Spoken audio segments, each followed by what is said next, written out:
Hi, this is the bad boy, Joey Janela, and you're listening to the Going in Raw podcast. Joey Janela always goes in. This is the American Nightmare, Cody Rhodes, and you are listening to Going in Raw. Hey everyone, Kenny Omega here.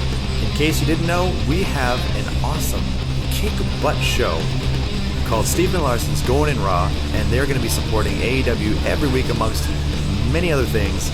Goodbye and smooch. Good night. Bye-bye. Hey, friendo, Steve here. And Larson. And welcome back to Going in Raw, the only pro wrestling podcast you need to be listening to right here at youtube.com/Steven Larson. Available wherever podcasts can be found. And, of course, taped live at the Twitch, twitch.tv/Steven Larson. It's time for... Why is my dog barking right now? I don't know why your dog's barking. Maybe she has a thing or two to say about Rampage. She's like, it was a really long show. So yeah, join us this Sunday. We've got WWE Extreme Rules. Oh, man. There's like, WrestleMania, the Rumble, and Extreme Rules. Really, that's like the top three. I think, at WWE pay-per-views. Really, we're gonna be doing that over at the YouTube. If you're interested in Going in Raw ad-free, you can get that in the audio realm. That's right. If you're listening to my voice using your favorite podcast app, that isn't called Spotify, because I don't think Spotify will let you do the RSS feed on Patreon. Yeah, I don't know. But if you want an ad-free, $3 a month, goinginraw.supercast.tech. And if you want those bonus episodes that we do every week, patreon.com/Steven Larson, $5 a month. You get ad-free audio plus bonus episodes.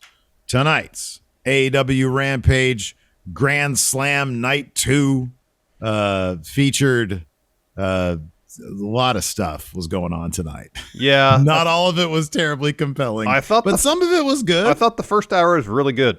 You had, Punk had his match against Powerhouse Hobbs. I thought that was a solid bout. Superkliq versus Christian. Oh, that was a good match. Jurassic Express was tons of fun. That was really good. Things kind of started to go downhill a little bit once American Top Team showed up. From a viewing experience, I understand that angle is kind of maybe over live, but sitting here watching it, it really kind of bogged down the show. I mean, also the first half of the show was just match, and there's a quick little Thunder Rosa, Nyla Rose, Jade interview package, but it was just match. In the second half, they had more. It seemed choppier in terms of the pacing. Yeah, no, you're right. So the main event was terrific. Yeah, the main event was a blast. It was a lot of fun. Suzuki Gun versus Mox and Kingston. We had Homicide show up in AEW, New York City wrestling legend Homicide. That was awesome for that crowd. I love that AEW, they always reward the hometown crowd with something cool for the hometown, something specific to them. They certainly don't have the hometown wrestler lose. Yeah. Who would do that? Join us for Extreme Rules this Sunday.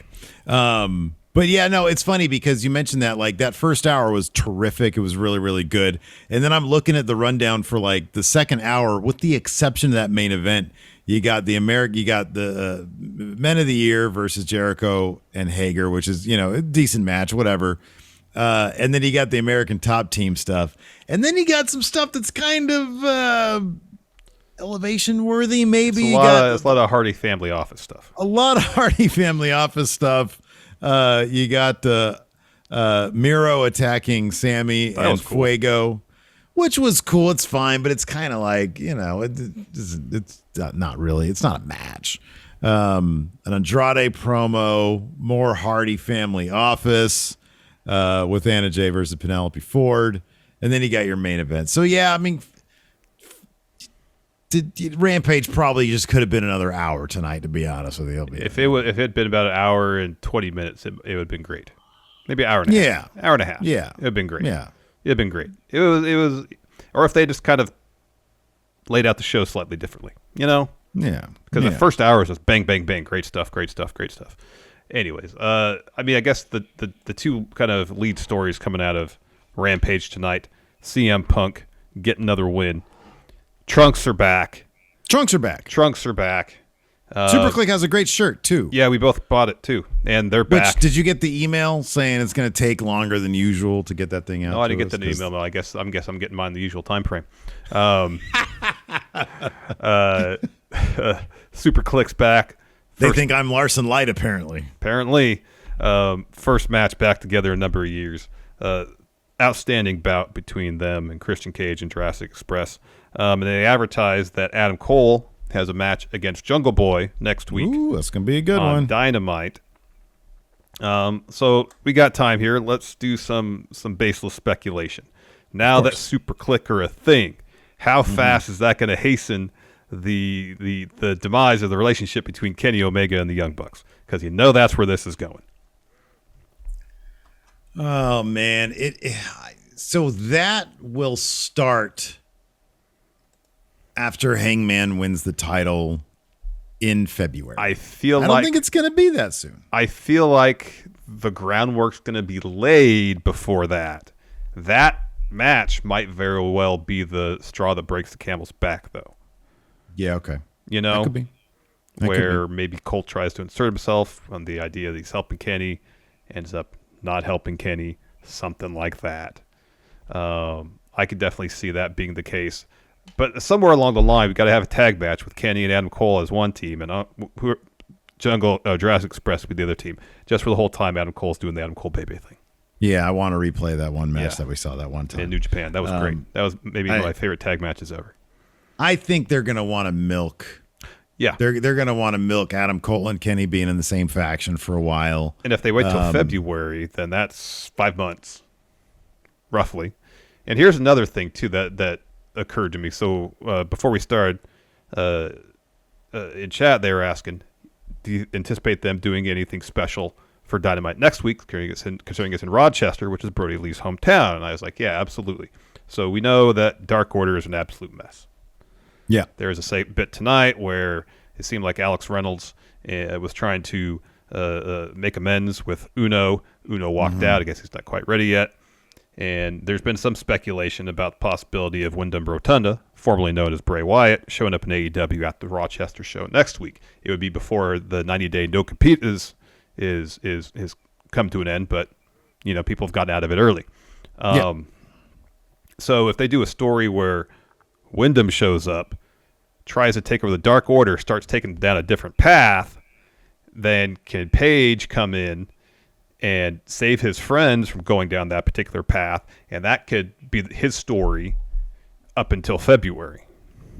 Because I think the issue now is, like, if they're going to push on Page and Omega till Revolution, well, what's Page going to do in the interim? Be a dad. I think he might be gone because we don't even know if he's had his. I don't know if they've had a kid yet. I don't know. Maybe they're not going to publicize that. I don't know. It's his business. Yeah, I don't know. I mean, AEW, I've said this before, AEW will either fast track. Oh, he did. Is that to me or no? Okay. AEW can fast track stories and they can drag them out. So, he can come back and 2 weeks later, everything is, where it should be. Totally. Or not. So I don't know. The great thing is there's so many moving parts. And when I say that, I mean also like new people coming in. When is the Rochester show? Is it just like next week? It's next week. It's Wednesday. I mean, I'm pessimistic. I'm pessimistic about Wyndham showing up in Rochester because I don't know. I don't know the deal with the no compete. Whether he's out of it, he's not. Whether WB would let him out of it early, I don't know. Well, here's the thing. So it's in November. As no compete's done, right? Yeah, I think it's supposed to end on Halloween. Okay, or around that's only about 4 weeks. They could do a thing where they allude to it, they refer to it. Mm-hmm. They could start, mending the relationship based on some unknown voice or something like that. Something cheesy, but not too cheesy because it's not WWE. Yeah. AEW's strayed into cheesiness before. They were referring to the Exalted One for ages before eventually it was Brody. Yeah. And who knows if he was always the plan. They probably had a bunch of different contingencies for that. So they could allude to it for 4 weeks and before he finally comes in and does his thing. I know Rochester, Bray, and Brody were obviously very close. But yeah, I don't know. Like, Bray seems like the kind of guy who puts creativity over another month's worth of being paid. So if he wants to buy his way out of it, which Meltzer has suggested is a possibility, who knows if it is, but if he wants to buy his way out of it, and start getting paid by AEW starting, next week or whatever, I see that as a possibility. There's so much going on in AEW. I know. So yeah, I don't know. Like I said, there's a lot of moving parts, and any of those things are possible. Yeah, they are. All right, let's take a quick break here to get a word in from the sponsor of today's show, Simply Safe. Larson, when you're like me and you have a house full of gold, look at all that gold back there. Man, all you want to do is keep it safe. And I've got some big news about my favorite home security company. Simply Safe has a brand new wireless outdoor security camera that is engineered with all the advanced tech and security features you need to help keep you, your family, and your championship titles safe. That's right, Simply Safe, the system that was already named by U.S. News and World Report the best home security system of 2021, has gotten even better. This new wireless outdoor security camera has got an ultra-wide field of view so you can watch your whole yard. Plus, 1080p high-definition resolution so you can zoom in and clearly see things like faces and license plates, and a built-in spotlight with color night vision so you can keep an eye on what's going on day or night. Yeah, man, and the camera integrates with your Simply Safe home security system, meaning your protection extends outside. Together, it means every door, window, and room are protected, and now your property, including your championship belts, will be too. To learn more about the exciting new Simply Safe wireless outdoor security camera, visit simplysafe.com/raw. What's more, Simply Safe is celebrating this new camera by offering 20% off your entire new system and your first month of monitoring service free when you enroll in interactive monitoring. Again, that's simplysafe.com/raw. All right, let's jump right into it. Opening bout, Powerhouse Hobbs versus CM Punk. Maybe it was just me. I felt like Punk looked a little crisper in this match than he did in his first bout back. I thought it's funny because, like, when we were watching this live, you mentioned you're giving me a little bit of static about, hey, how would you feel if this was booked in the same manner as the Christian match? I thought this was booked far better. Yeah, this is a much more interesting match than the Christian one, which was just old man getting destroyed and then he pulls out one move and he wins. This is a much more compelling match. It started immediately Punk trying to chop away at the bigger man's base, and I thought it was really effective. There was one scary bit in here where they sort of botched up a Rana from the corner, and Hobbs almost fell on his head.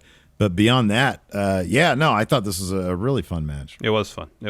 And early on, you mentioned Punk working over Hobbs' legs. We see him, like, he did a drop toe hold and, like, went right into a submission. Like, I just felt like he felt crisper. I don't know if the nerves weren't what they were the first match back or what, but I don't know. Probably, yeah. I he had less so, yeah. fabric on his legs. That's what it was. It's also yeah, that's exactly what it is. His thighs could breathe. I wonder if this match might have been an easier one for him because he's not dealing with a small guy who's darting around him. It's not like Punk was like Punk really didn't have to deal with a lot of small. I mean, there were some, but like Darby is so fast and so, like, volatile with his movements.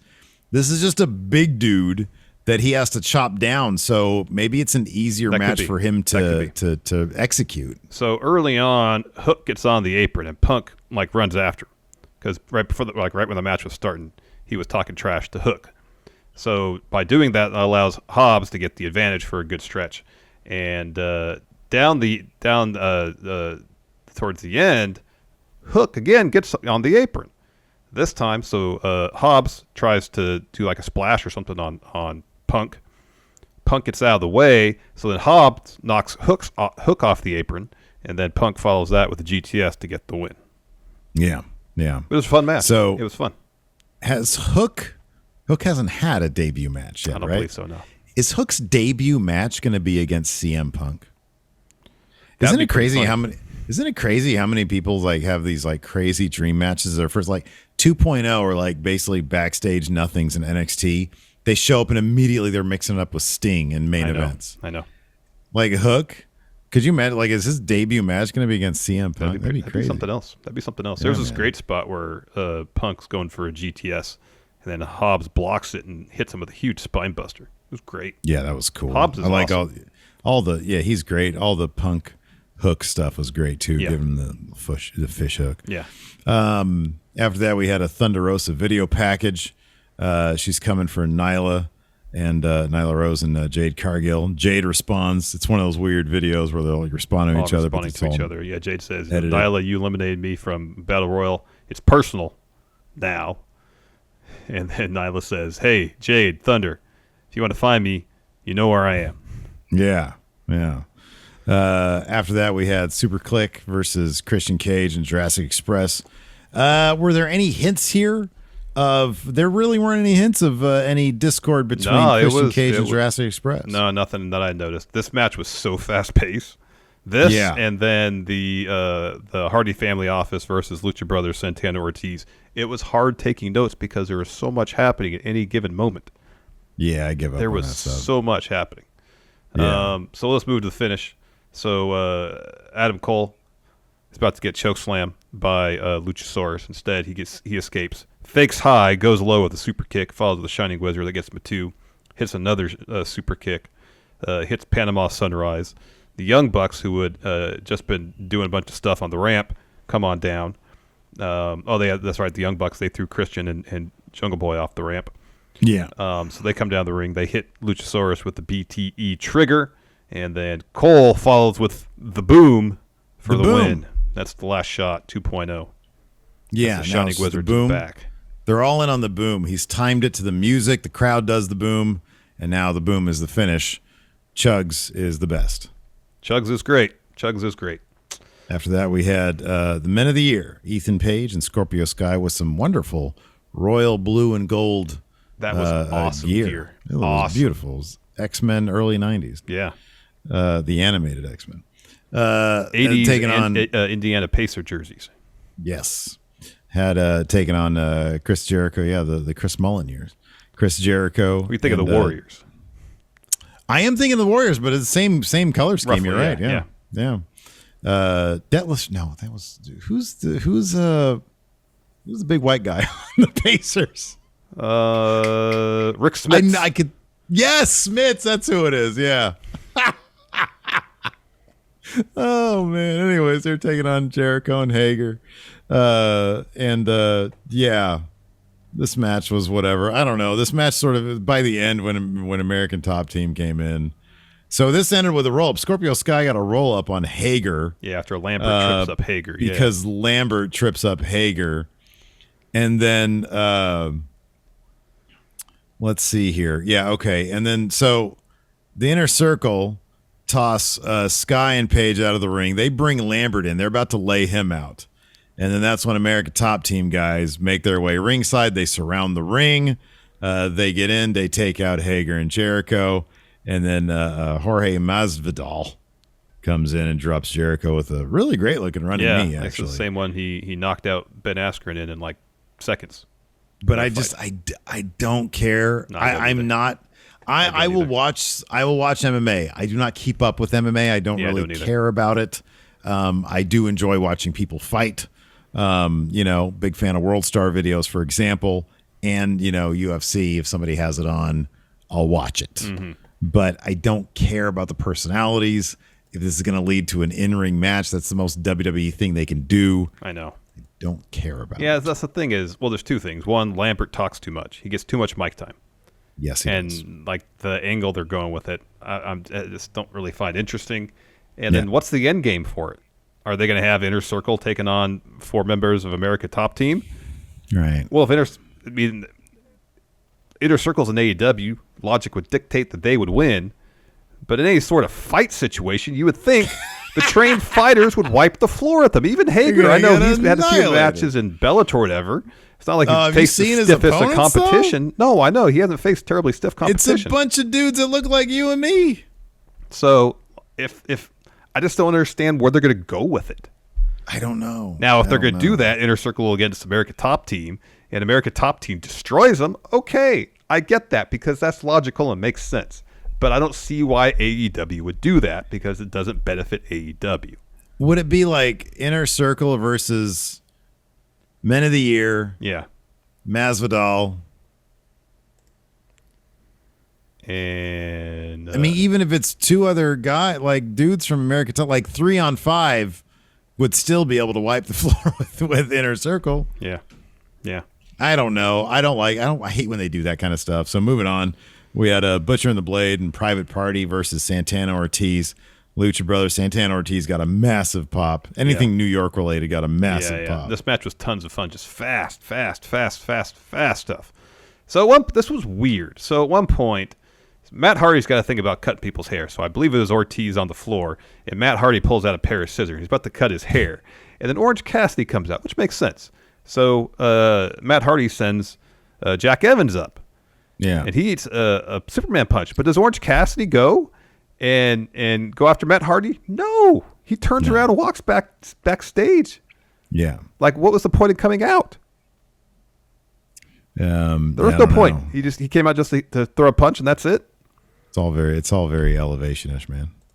Anyways, it was a fun match in the end. Lucha Brothers hit a fear factor on Mark Quinn, LAX. Sorry, Santana Ortiz follows with Street Sweeper on Quinn to get the win. Fun match. There's some great chats here. Burr Winning says Punk will feud with America Top Team to get his 2 UFC losses. Oh, there you go. There you go. And then this is a good point. I'm Just Joe says that's going to be all over SportsCenter. Jorge Masvidal is a big MMA star. Yeah. Oh, he is. Yeah. After that, we had a Matt Hardy promo. Again, this is the second hour was pretty much all Hardy family office. He says their night's not over. Penelope Ford is going to end Anna Jay's return to AEW. He's like, I'm not done with Orange Cassidy. I challenge you to a hair versus hair match. It'll be Orange Cassidy versus Jack Evans, who's standing next to him. Jack's like, what? No, it's not. I'm not putting my hair up. And he's like, yes, you are, Jack. He's like, I don't want to do that. He's like, yes, Jack. And you're going to win, Jack. You better win. And he just looks down. He's defeated already. I know. No confidence points on Jack Evans. Zero. After that, Sammy, Guevara, and Fuego come out to do the sign thing, and scary-ass Miro, like a fucking nightmare boogeyman, shows up from behind them, just strolls out, destroys Fuego. Sammy gets some shots in, but he gets destroyed too, and then Fuego comes back, and Miro just throws him off the stage through the table on the floor and puts Sammy in the game over. Apparently, for the rest of the show, Fuego was knocked out there on the table. Brilliant. Which is pretty great. It's great. It's pretty great. Miro's pretty great. Yeah, Miro's the best. After that, we had Andrade promo. He says his assistant doesn't need to interrupt his matches. What Chavo did in his match against Pac was unacceptable. And he says, Pac, I'll take you on again and I'll beat you again. And this time you won't have an excuse for losing. That's going to be a great match. That's going to be awesome. Yes. I'm looking forward to seeing another one of those. Totally. After that, we had Anna Jay versus Penelope Ford. I was kind of surprised they gave Anna Jay a loss here. She's coming back, she's trying to move up the rankings. Yeah, I thought she'd probably win this too. This was kind of overbooked. So about halfway through, Bunny comes down to ringside, and she eventually throws Penelope Ford some brass knuckles while she's distracting the ref. Ford puts them on, hits Anna Jay with them, gets the win. And so afterwards, Bunny and Ford are attacking Anna Jay. Ty Conti runs to the ring to make the save. But Penelope Ford, the Bunny overwhelm her. Ford hits Ty Conti with the brass knuckles. And then so Hardy Family Office then comes out and forms a wall between the ring and the ramp. So Orange Cassidy and Chris Statlander come out, stand on stage. They're joined by the Dark Order, who are still not quite exactly getting along, but they will come out and help Anna Jay. So they all run off Hardy Family Office, and so you have Reynolds and Ten and Colt, I believe, and I think Silver on one side, and he had Grayson and Evil Uno on the other. And Reynolds extends his hand to Evil Uno, and Evil Uno just can't accept it. He just turns and walks out with Stu Grayson. Yeah. Not happening. Not happening. No. After that, we had our main event. Oh, you don't want to talk about the split screen interview? Got to talk about that. Oh, the interview. There it is. This thing seemed like it was on the verge of falling apart the second it began. So from the moment, so like you got Suzuki Gun on one side, they're ready for the interview, looking at the camera. On the other side, you got Mox, who's looking away from the camera, his back's doing to his the camera. I know his back is the camera. He's got doing his tough guy routine. He's like got his hand up on the wall or whatever. He's shirtless with his the denim vest on. Look, it's a very West Side Story type situation with him and Kingston. Yes. And Kingston's in the back. And so, like, Archer starts off, says Mox had the advantage in Cincinnati, his hometown, but I'm going to, what does he say here? He's going to... Oh, sorry, he's going to something about put his boot up Mox's fat ass or something like that. Yeah, which is a weird thing because Mox is nowhere near being... So Eddie interrupts.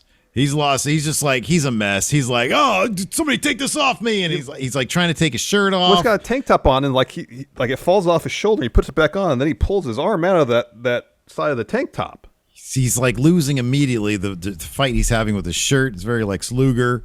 And then Suzuki has some words and Mox is like, hey, my feud with Archer never ends.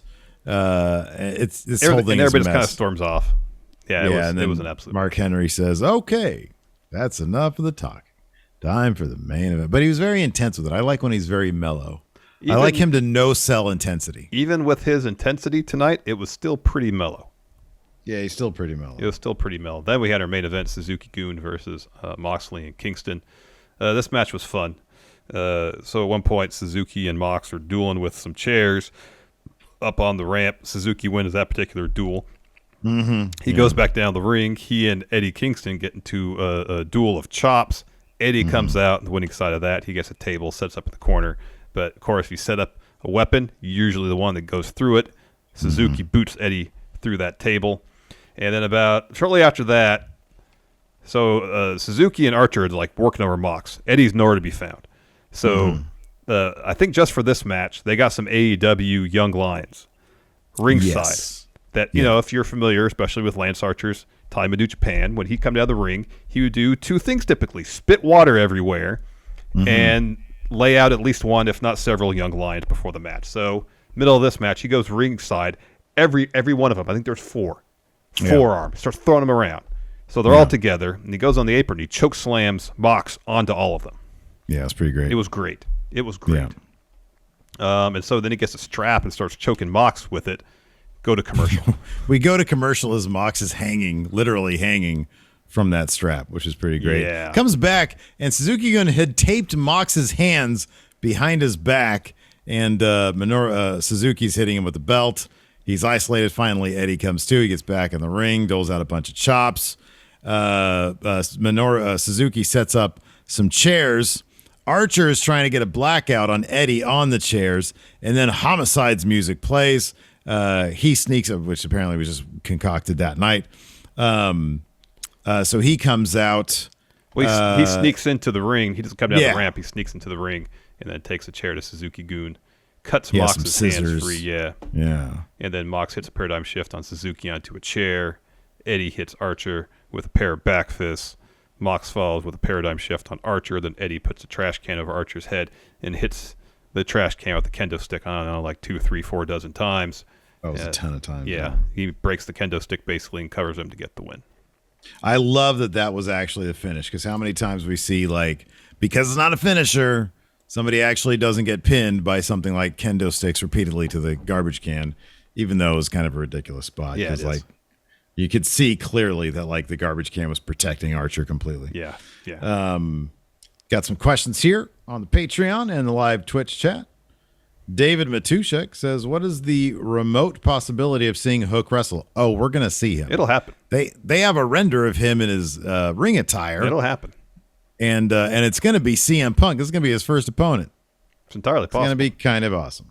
It's entirely possible. Go ahead. Keep going. The wild card, Luisa Reza. How different would pro wrestling be if Sinclair backed Ring of Honor like AEW?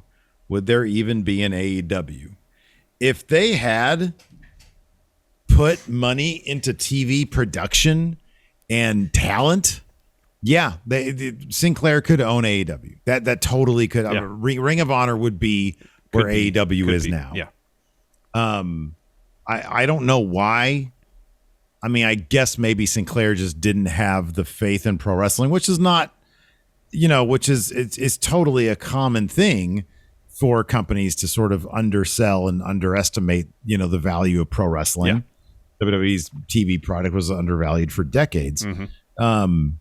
So yeah, it's not shocking, but yeah, they had all the tools to do it. Yeah, they had all the tools. They had the entirety of the elite. Yeah, they did. They had them all. Yeah. Yep. Just didn't put money in their production. Nope. You got anything else? Yeah, Jay Singh says, could you see Rampage becoming a live show by default in the future rather than being taped? It's going to be a hybrid type deal, is my understanding. Like go-homes for pay-per-views are going to be live, I think. But otherwise, I think probably a majority of them will probably be taped. Special ones, like First Dance, go-home shows, I think those are going to be live, though. The glorious Steve Klain, which New Japan wrestler should Punk face first? He says Kenta. I say Kenta. You probably say Kenta. Yeah. Let's take Kenta out of the equation. Oh. Give me Knife Pervert. Give me Jay White. That'd be some good promos. Yeah. That'd be good stuff. Or even Osprey would be good. Give me Tanahashi. Boy, that'd be good. Go Ace. Versus just Phil. Get right to it. Get to Okada. Just do Okada. Okada. Just do Okada. Bear winning. Will Phil do the job to Hook? No. Not a chance. No way. He'll make him look good. He's not doing the job, though. Oh, John Elite says Naito. Hopefully Naito's not out too long with that knee injury. See how big those pads are he has on those knees? They're just complete. It's like Austin back in the day. Shane Kenevan, out of all the AEW commentators, JR, Shivani, Excalibur, Paul White, Taz, Mark Henry, and I guess Jericho, and now Ricky Starks, what's your ideal team? Give me three. What's your three-man team? Starks was pretty funny tonight. He was laughing. Starks is hilarious. He's great. When Miro was destroying Fuego and Sammy Guevara, that was great. Him and Taz were just laughing it up. It was pretty funny. My team is Taz. Man, it's probably Taz, Shivani, Excalibur. Taz and Excalibur have really good chemistry. They have great chemistry, but also something about the train wreck of Taz, Excalibur, and JR makes me really happy too. I just really like Shivani. He's like a comfortable blanket. He is. He really is. Excalibur and Taz, when they're on commentary, it reminds me of Excalibur doing PWG commentary because it's more conversational. It's like they're having a conversation about whatever, It's great. So I'd say, I'd probably say Excalibur, Taz, and Shivani. Yeah. Lord Ziffer, who becomes the first AEW Triple Crown champion. He says, so far Kenny is the closest, but I don't see him winning the TNT title anytime soon. He says he's thinking it's either going to be Darby or Hangman. Yeah. I mean, Darby has the TNT. I don't know if they're ever going to try to push he and Sting as,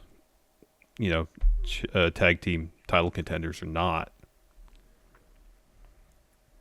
I mean, Hangman is a possibility because he could, if he gets kicked out, then he's a face, and if he's a face, they're probably not going to have him be world champion again. But maybe he'll have an interesting story with whoever is TNT champion. I don't know. Once Miro's done with it, it goes to a face, then it goes back to a bad guy. Maybe that bad guy is. Maybe it's MJF. I could see it because they don't consider it a mid-card title. So I could see if Hangman's face story could be trying to be Triple Crown guy, Could be. So I think it's probably Kenny. Yeah. Anyways, that's going to do it for us. Thanks everybody for tuning in. We appreciate it. Till next time, we'll talk to you later. Goodbye.